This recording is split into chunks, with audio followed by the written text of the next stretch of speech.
বিভূতিভূষণ বন্দ্যোপাধ্যায়। তার জন্ম 12ই সেপ্টেম্বর 1894 সালে। তিনি ছিলেন একজন জনপ্রিয় ভারতীয় বাঙালি কথাসাহিত্যিক। তিনি মূলত উপন্যাস, ছোট গল্প লিখে খ্যাতি অর্জন করেন। পথের পাঁচালী ও অপরাজিত তার সবচেয়ে বেশি পরিচিত উপন্যাস।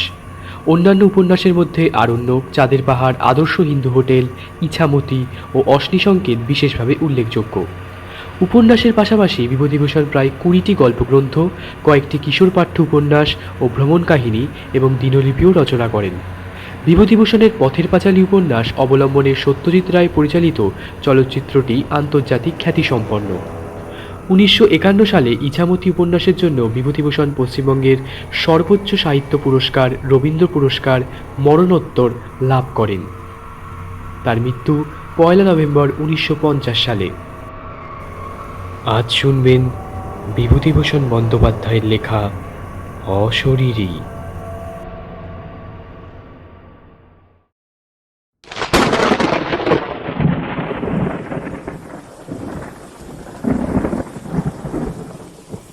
নানা রকম অদ্ভুত গল্প হচ্ছিল সেদিন আমাদের লিচুতলার আড্ডায়, কিন্তু সেসব নিতান্ত পান।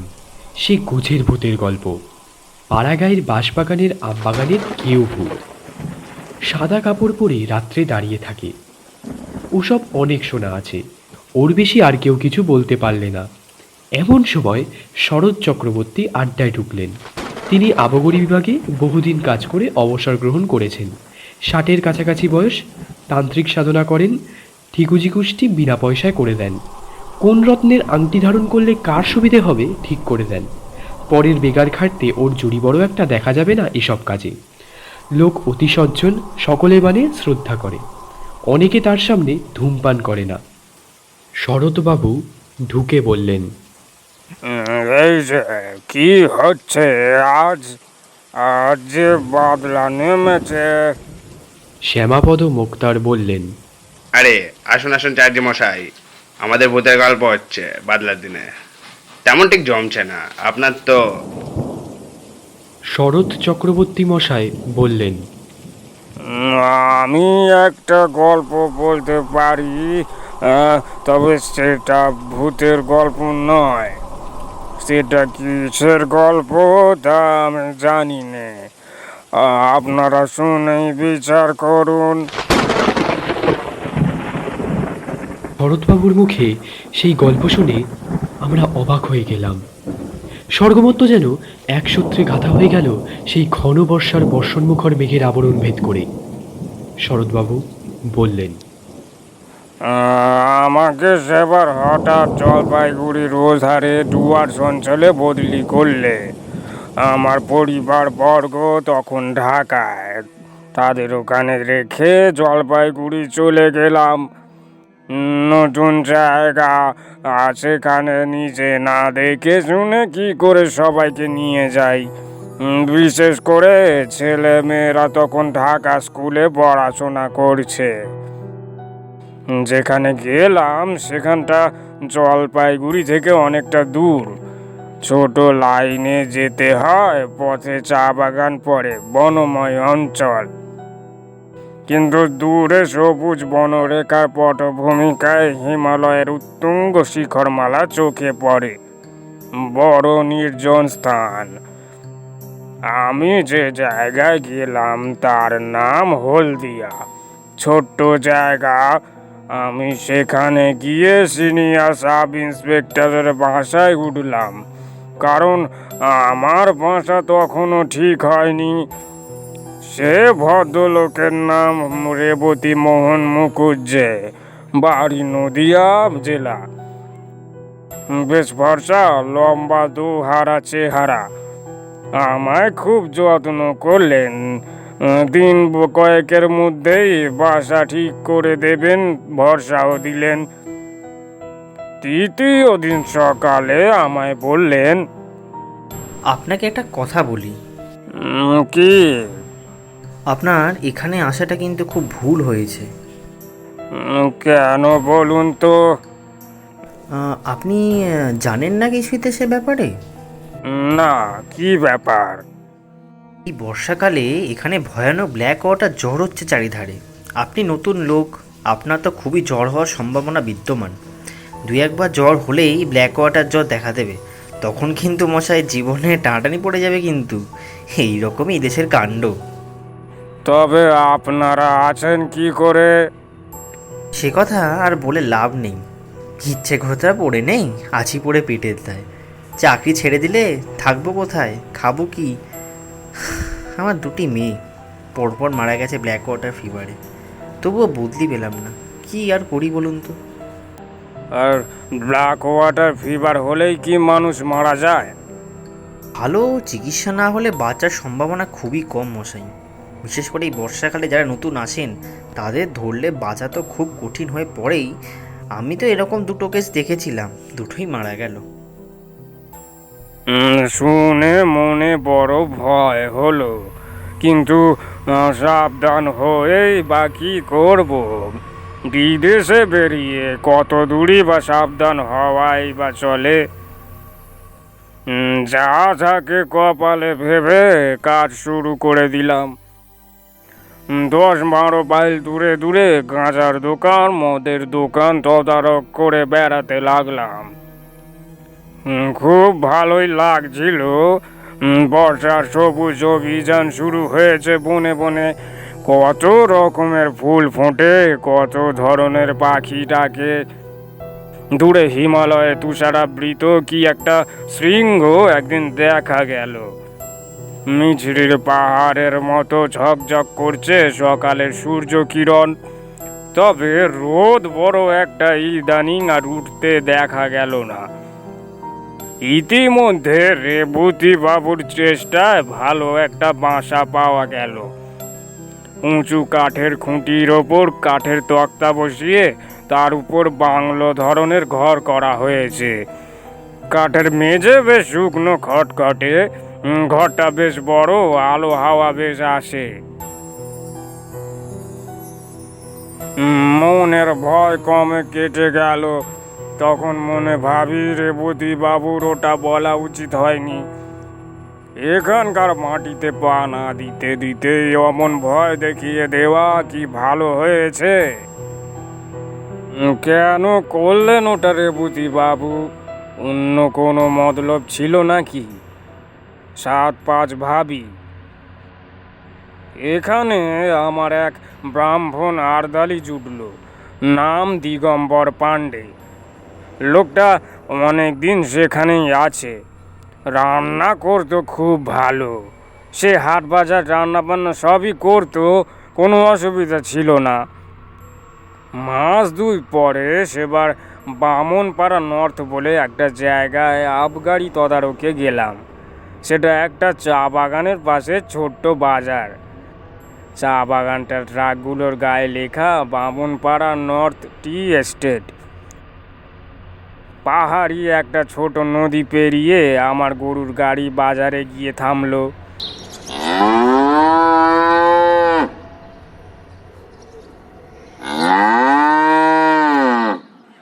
বেলা তখন 10টা। দুটি মারোয়ারি মহাজনের গদি আছে। তারা বনাঞ্চলের উৎপন্ন সওদা করে।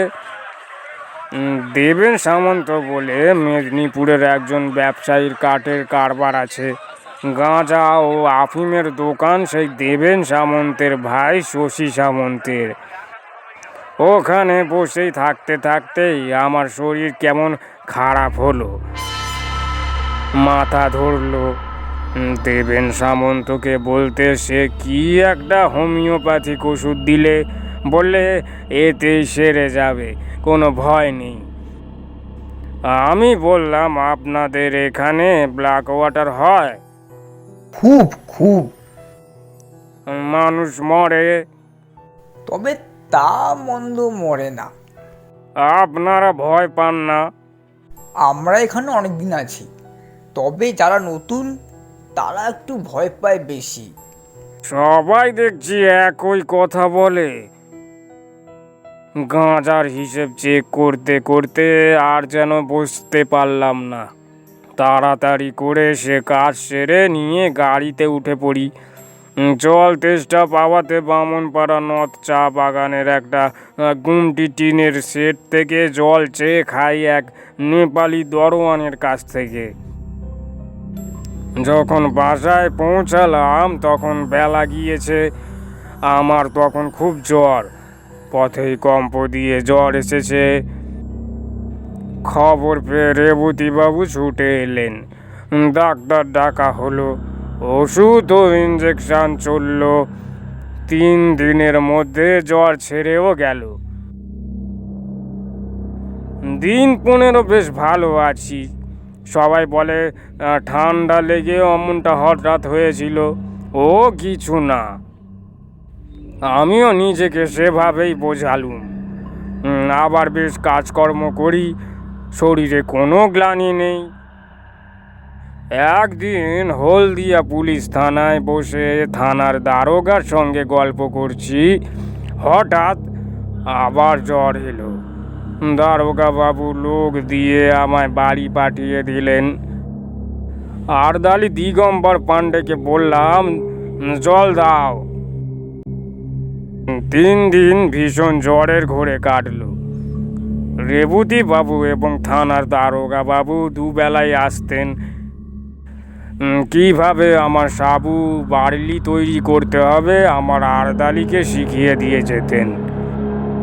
3 দিন পরে জ্বর কমে গেল। ক্রমে বেশ সেরেও উঠলাম। কাজকর্ম আবার শুরু করে দিলাম। দিন 15 পরে চা বাগানের একটা আবগারি কেস দেখতে গিয়েছি। আবার হঠাৎ জ্বর এলো।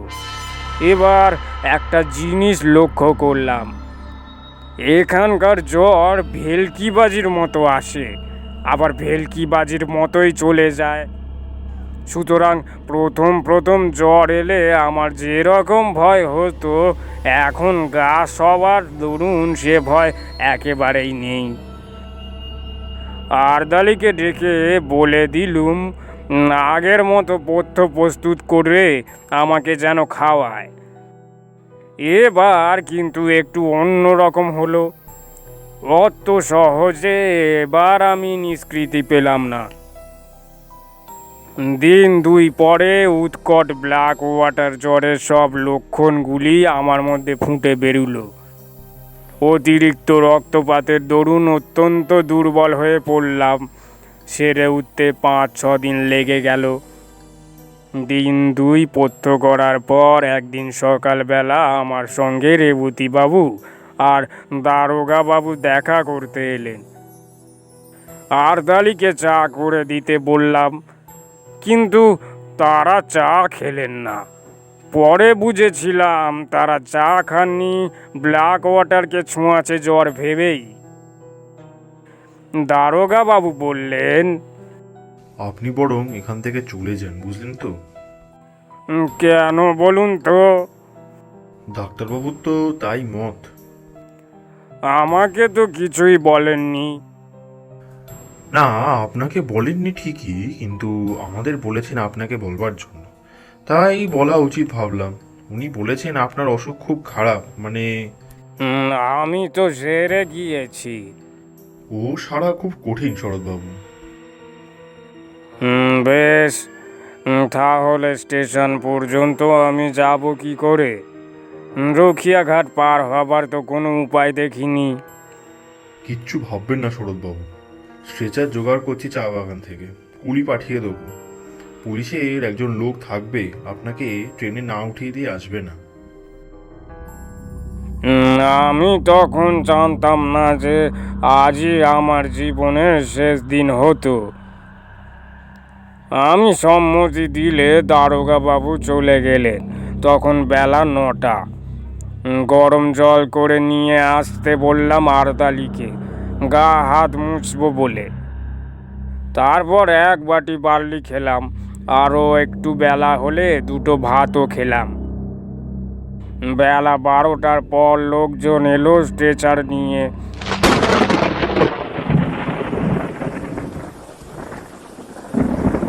শরৎ চক্রবর্তী চুপ করলেন। চা খেয়ে নিয়ে বলবো। এবার গল্পের আসল অংশটাতে এসে গিয়েছি কি না? একটু গলা ভিজিয়ে নিয়ে বলি। আপনি তো ব্ল্যাক ওয়াটার জ্বর হলো বললেন, সেরে গিয়েছিল। আপনি তো পথ্য করলেন, অথচ ডাক্তারবাবু কেন আপনার জ্বরটা খারাপ বলল? অসুখ তো সেরে গিয়েছিল। সেরে গিয়েছিল কি রকম সেবার এখনই সেটা শুনলে বুঝতে পারবেন। আসলে সারেনি। তবে পথ্য দিয়েছিল কেন ডাক্তার? এ কথার জবাব আমি দিতে পারবো না। কাউকে জিজ্ঞেসও করিনি, তবে যেমন ঘটেছিল সেই রকমই বলে যাচ্ছি। এটা একটা অদ্ভুত কথা বলছেন আপনি। কিরকম সে দেশের ডাক্তার বুঝলাম মশাই। শরৎ চক্রবর্তী পুনরায় গল্প আরম্ভ করলেন। বেলা 12টার পর স্ট্রেচার নিয়ে এলো চা বাগানের লোকজন। সেখানে দাঁড়িয়ে ছিলেন রেবতী বাবু ও দারোগা বাবু। আমি আর আরদালি জিনিসপত্র গোছাচ্ছি, এমন সময় ফের জ্বর এলো। ভীষণ কম্প জ্বর। আর আমি বুঝতে পারলাম না। ঘরের মধ্যে গিয়ে তাড়াতাড়ি বাঁধা বিছানা আরদালিকে দিয়ে খুলিয়ে পাতিয়ে শুয়ে পড়লাম। এবার আমি আর কিছুই জানি নে।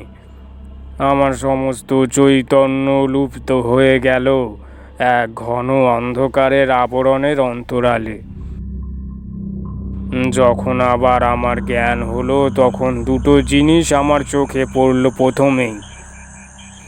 অন্ধকারের মধ্যে একটা কি গাছের ডাল পাশের জানালার বাইরে হাওয়ায় দুলছে। দ্বিতীয় জিনিস হলো আমার বাক্স ও পুঁটুলি পায়ের দিকের দেওয়ালের কাছে রয়েছে এবং আমার ছাতিটা দেওয়ালের কোণে হেলানো। তাহলে আমি কি রেলওয়ে ট্রেনে উঠেছি? কিন্তু এত অন্ধকার কেন? রেলের কামরা, অন্য লোকই বা নেই কেন?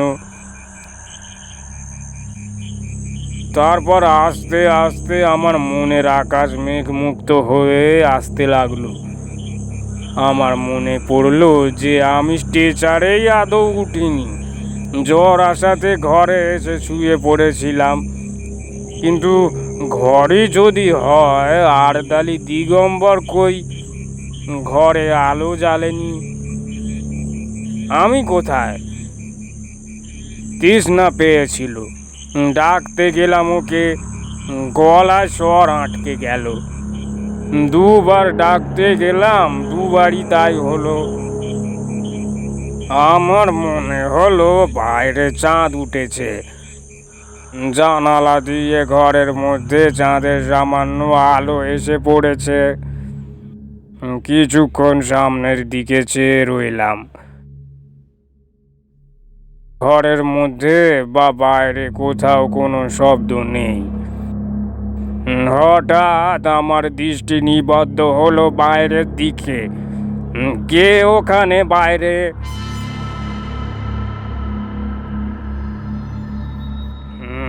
এই এতদিন পরেও মনে পড়ে আমার গা শিউরে উঠলো। এই এই দেখুন, এই দেখুন,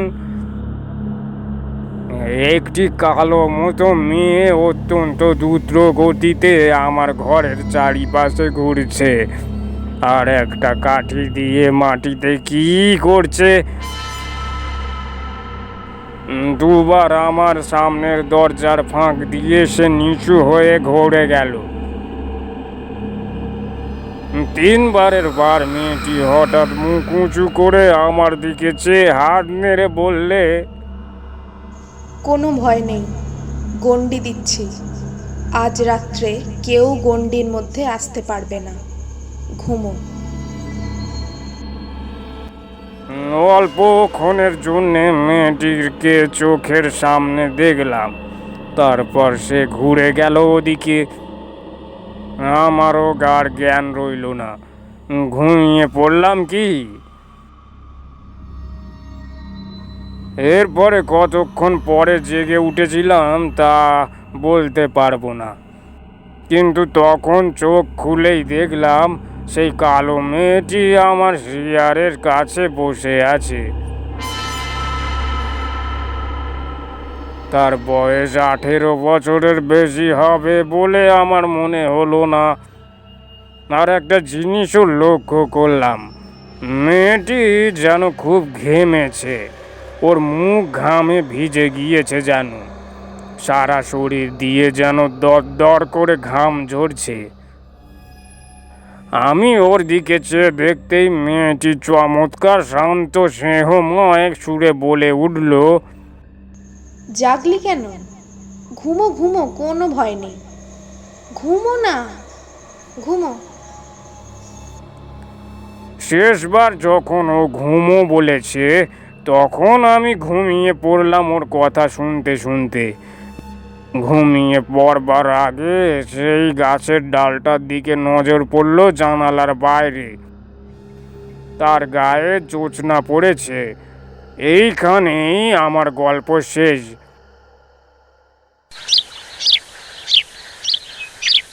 সকালে আমি যখন জেগে উঠলাম তখন আমার মনে হলো স্বাভাবিক সুস্থ অবস্থায় ঘুম থেকে আমি জেগে উঠেছি। আমার শরীরে কোনো ক্লান্তি নেই, কিন্তু শরীর বড় দুর্বল। বিছানা ছেড়ে উঠতে পারলাম না। ক্রমে ক্রমে একটু বেলা হলো। তখন দেখি দিগম্বর পাড়ে আরদালি সন্তর্পণে পা টিপে এসে ঘরের মধ্যে উঁকি দিচ্ছে। আমি ডাকতেই যেন সে চমকে উঠল, কোনো উত্তর দিল না। আমি বললাম, রেবতী বাবুকে ডেকে নিয়ে এসো। থতমত খেয়ে সে যেন চলে গেল। কিছুক্ষণ পরে অনেক লোক এলো আমাকে দেখতে, তার মধ্যে রেবতী বাবুও ছিলেন। রেবতী বাবু বললেন, কেমন আছেন শরৎবাবু? ভালো, আমি কিছু খাবো। তখনই রেবতী বাবু বাইরে গিয়ে কাকে কি বললেন। খানিক পরে এক বাটি বার্লি এলো আমার জন্যে। বার্লি খেয়ে শরীরে বল পেলাম। ডাক্তার এসে পরীক্ষা করে বললেন জ্বর ছেড়ে গিয়েছে। এর 2 দিন পরে আমি সম্পূর্ণ নীরোগ হয়ে উঠলাম। পথ্য করলাম। তখন ক্রমে ক্রমে শুনলাম সেই ভীষণ রাত্রে আমাকে মুমূর্ষ মনে করে সবাই আমাকে ছেড়ে চলে গিয়েছিল একা ফেলে। ডাক্তারবাবু বলেছিলেন রাত কাটবে না, এমনকি সকালেও আমার সৎকারের জন্য কে কে যাবে, কোথায় কাঠ পাওয়া যাবে, এসব বন্দোবস্ত ঠিক হয়ে গিয়েছিল। সকলেই লোক পাঠিয়ে আমার পরিবারবর্গকে টেলিগ্রামে আমার মৃত্যু সংবাদ জানানোর জন্য থানা থেকে একজন কনস্টেবলকে পাঠাবেন দারোগাবাবু তাও ঠিক করে রেখেছিলেন। অথচ সেই নির্বান্ধ পরিত্যক্ত অবস্থায় কে আমার মৃত্যুশয্যার পাশে সারা রাত বসেছিল, কে আমার ঘরের চারিধারে গণ্ডি এঁকে দিয়েছিল আমাকে বিপদের হাত থেকে রক্ষা করতে। সবাই পরিত্যাগ করলেও কে আমাকে সেই অসহায় অবস্থার মধ্যেও পাহারা দিয়েছিল, এসব প্রশ্নের কোনো জবাবই আমি দিতে পারবো না। যদি আপনারা বলেন সবটাই জ্বরের ঘোরে স্বপ্ন দেখেছি, তারও কোনো প্রতিবাদ আমি করতে চাই না। স্বপ্নই যদি হয় বড় মধুর, বড় উন্নত ধরনের উদার স্বপ্ন দেখেছিল আমার মুমূর্ষ মন। সে স্বপ্নের ঘোর আমার সারা জীবন চোখে রইল মাখা। মস্ত বড় একটা আশার বাণী দিয়ে গেল প্রাণে।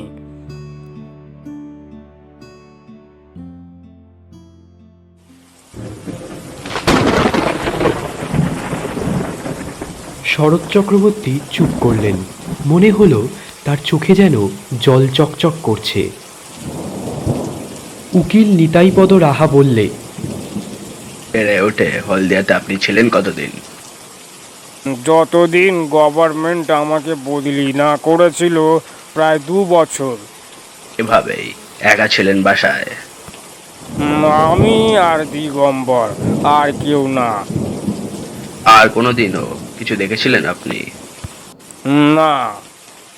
আর অসুখে ভুগেছিলেন কখনো? না। ঘন বর্ষার রাত, বাইরে বেশ অন্ধকার। জোনাকি জ্বলছিল উঠানের শিউলি গাছটার ডালের পাতায়। আমরা সবাই অনেকক্ষণ চুপ করে রইলাম। নিতাই উকিলও আর বেশি কথা বলেনি।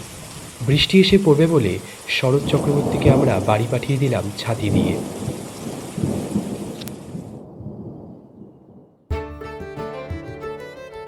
আজ গল্প পাঠে আমি শ্রীদীপ, অভিনয়ে রোহিত, প্রীতম, স্মিতা, সঞ্চার ও শুভম। কেমন লাগলো আমাদের গল্প জানাও কমেন্টের মাধ্যমে। ভালো লাগলে লাইক শেয়ার করো।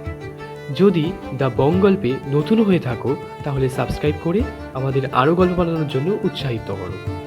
ফিরে আসছি পরের সপ্তাহে আরেকটি নতুন গল্প নিয়ে।